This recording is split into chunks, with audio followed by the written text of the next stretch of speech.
ನಮಸ್ಕಾರ ಸ್ನೇಹಿತರೆ, KCET 2024 ಅಪ್ಡೇಟ್ಗೆ ನಿಮಗೆ ಸ್ವಾಗತ ಸುಸ್ವಾಗತ. ನೋಡಿ, ಇಲ್ಲಿ KCET ವಿದ್ಯಾರ್ಥಿಗಳು ನಿನ್ನೆ ನೈಟ್ ಇಂದನೂ ಕಾಮೆಂಟ್ ಮಾಡ್ತಾನೆ ಇದ್ದಾರೆ. ನಮಗೆ ಈಗ ಒಂದು ಡಾಕ್ಯುಮೆಂಟ್ ವೆರಿಫಿಕೇಶನ್ ಲಿಸ್ಟ್ ಅಲ್ಲಿ ನಮ್ಗೆ ಆ ಎರರ್ ಬರ್ತಿದೆ, ಈ ಎರರ್ ಬರ್ತಿದೆ, ಓಪನ್ ಆಗ್ತಿಲ್ಲ, ನಮ್ದು ಡೀಟೇಲ್ಸ್ ತೋರಿಸ್ತಿಲ್ಲ, ಕರೆಕ್ಟ್ ಆಗಿಲ್ಲ ಡೀಟೇಲ್ಸ್ ಎಲ್ಲ ಒಂದು ಸಾಕಷ್ಟು ಡೌಟ್ಸ್ ಅನ್ನ ಕೇಳ್ತಿದ್ದಾರೆ. ಅವೆಲ್ಲದ್ರ ಬಗ್ಗೆ ವಿಡಿಯೋದಲ್ಲಿ ಡಿಸ್ಕಸ್ ಮಾಡೋಣ. ನಿಮ್ಗೆ ಎರರ್ಸ್ ಬರ್ತಿದ್ರೆ ನೀವು ಏನ್ ಮಾಡ್ಬೇಕು ಏನು ಅನ್ನುವಂಥದ್ದು ತಿಳಿಸ್ಕೊಡ್ತೀನಿ.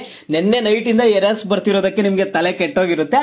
ಮತ್ತೆ ಒಂದು ಖುಷಿ ವಿಚಾರ ಅಂದ್ರೆ ಇಂಡಿಯಾ ಮ್ಯಾಚ್ ವಿನ್ ಆಗಿದ್ದು, ಫೈನಲ್ ಮ್ಯಾಚ್ ವಿನ್ ಆಗಿದ್ದು ಎಲ್ಲರಿಗೂ ತುಂಬಾನೇ ಖುಷಿ ಆಗಿರುತ್ತೆ. ನೋಡಿ, ಈಗ ನಾವು KCET ಡೈರೆಕ್ಟ್ ಟಾಪಿಕ್ ಗೆ ಬರೋಣ. ಅದಕ್ಕೆ ಮುಂಚೆ ಯಾರು ಚಾನಲ್ಗೆ ಇನ್ನೂ ಸಬ್ಸ್ಕ್ರೈಬ್ ಮಾಡ್ಕೊಂಡಿಲ್ಲ, ಈಗಲೇ ಚಾನಲ್ಗೆ ಪಟ್ ಅಂತ ಸಬ್ಸ್ಕ್ರೈಬ್ ಮಾಡ್ಕೊಂಡು ವಿಡಿಯೋಗೆ ಒಂದು ಲೈಕ್ ಆದ್ರೆ ಕೊಟ್ಬಿಡಿ. ನೀವು ಕೂಡ ಸಬ್ಸ್ಕ್ರೈಬ್ ಲೈಕ್ ಇಂದ ನಿಮ್ಗೆ ಇದೇ ರೀತಿ ಕಂಟಿನ್ಯೂಸ್ ವಿಡಿಯೋಸ್ ಆದ್ರೆ ಸಿಗುತ್ತೆ. ಈಗಾಗಲೇ ಯಾರು ಸಬ್ಸ್ಕ್ರೈಬ್ ಲೈಕ್ ಮಾಡಿ ವಿಡಿಯೋ ನೋಡ್ತಿದ್ರು ಎಲ್ಲರಿಗೂ ನನ್ನ ಒಂದು ಹೃದಯ ಪೂರ್ವಕ ಧನ್ಯವಾದಗಳು.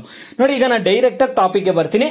ಮೊದಲನೇದಾಗಿ ಏನಪ್ಪಾ ಅಂದ್ರೆ ಇಲ್ಲಿ KCET ವಿದ್ಯಾರ್ಥಿಗಳು ನಮ್ಗೆ ತುಂಬಾನೇ ಎರರ್ ಬರ್ತಿದೆ ಅಂತ ಹೇಳ್ತಿದ್ದಾರೆ. ಕೆಲವೊಂದು ವಿದ್ಯಾರ್ಥಿಗಳು ಏನ್ ಹೇಳ್ತಿದ್ದಾರೆ, ನಮ್ಗೆ ಓಪನ್ ಆಗ್ತಿಲ್ಲ, ನಮ್ಮ ಒಂದು ಡೀಟೇಲ್ಸ್ ಕೊಟ್ಟು, ಡೇಟ್ ಆಫ್ ಬರ್ತ್ ಕೊಟ್ಟು, register number, date of birth ಮತ್ತೆ ಅಲ್ಲಿರೋ ಕ್ಯಾಪ್ಚಾ ಎಂಟರ್ ಮಾಡ್ತಿದೀವಿ, ಓಪನ್ ಆಗ್ತಿಲ್ಲ.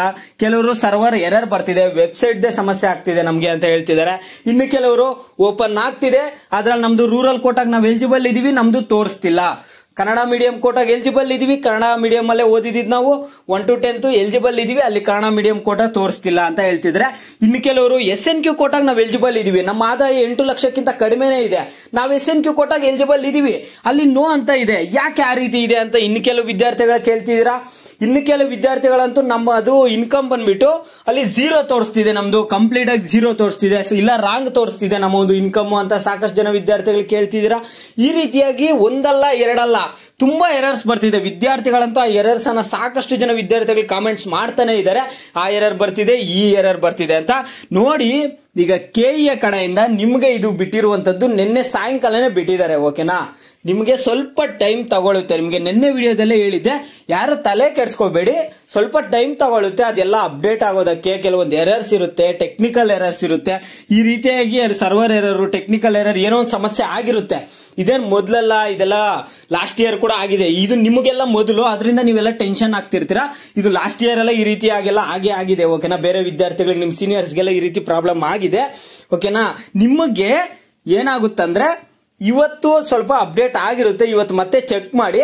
ಒಂದು ವೇಳೆ ಇವತ್ತು ಕೂಡ ಅಪ್ಡೇಟ್ ಆಗಿಲ್ಲ ಅಂದ್ರೆ ತಲೆ ಕೆಡಿಸ್ಕೋಬೇಡಿ, ನಿಮ್ಗೆ ಅದೇನ್ ಬಿಟ್ಟಿರುವಂತಹ ಲಿಂಕ್ ಏನ್ ಕ್ಲೋಸ್ ಆಗಲ್ಲ.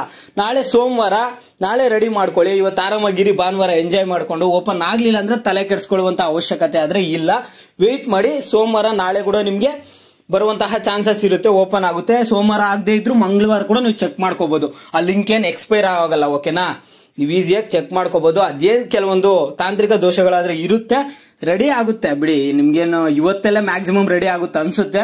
ಇವತ್ತೊಂದ್ಸರಿ ಚೆಕ್ ಮಾಡ್ಬಿಟ್ಟು ನಿಮ್ದೆಲ್ಲ ಡೀಟೇಲ್ಸ್ ಕರೆಕ್ಟ್ ಆಗಿ ಬರ್ತಿದ್ಯಾ ಇಲ್ಲ ಅನ್ನೋದನ್ನ ಪ್ರತಿಯೊಬ್ರು ವಿಡಿಯೋಗೆ ಲೈಕ್ ಮಾಡ್ಬಿಟ್ಟು ಕಾಮೆಂಟ್ ಮುಖಾಂತರ ತಿಳಿಸಿ, ಡೀಟೇಲ್ಸ್ ಕರೆಕ್ಟ್ ಆಗಿ ಬರ್ತಿದ್ಯಾ ಇಲ್ಲ ಅನ್ನೋದನ್ನ. ನಿಮ್ಗೇನಾದ್ರೂ ಎರರ್ ಏನಾದ್ರೂ ಬರ್ತಿದ್ರೆ ಅದ್ ಏನ್ ಎರರ್ ಬರ್ತಿದೆ ಅನ್ನೋದನ್ನ ನನಗೆ ಇನ್ಸ್ಟಾಗ್ರಾಮ್ ಅಲ್ಲಿ ಕಳಿಸಿ. ಓಕೆನಾ, ಇನ್ಸ್ಟಾಗ್ರಾಮ್ ಅದು ಲಿಂಕ್ ಬಂದ್ಬಿಟ್ಟು ನಾನು ಕಾಮೆಂಟ್ ಬಾಕ್ಸ್ ಅಲ್ಲಿ ಕೊಟ್ಟಿರ್ತೀನಿ, ಇನ್ಸ್ಟಾಗ್ರಾಮ್ ಅಲ್ಲಿ ಕಳಿಸಿ, ಚೆಕ್ ಮಾಡೋಣ. ಏನಾದ್ರೂ ಎರರ್ ಸಾಲ್ವ್ ಮಾಡಕ್ಕಾದ್ರೆ ಸಾಲ್ವ್ ಮಾಡೋಣ. ಇದು ಗೈಸ್ ಸದ್ಯಕ್ಕೆ ಅಪ್ಡೇಟ್, ಸಿಗೋಣ ನೆಕ್ಸ್ಟ್ ವಿಡಿಯೋದಲ್ಲಿ.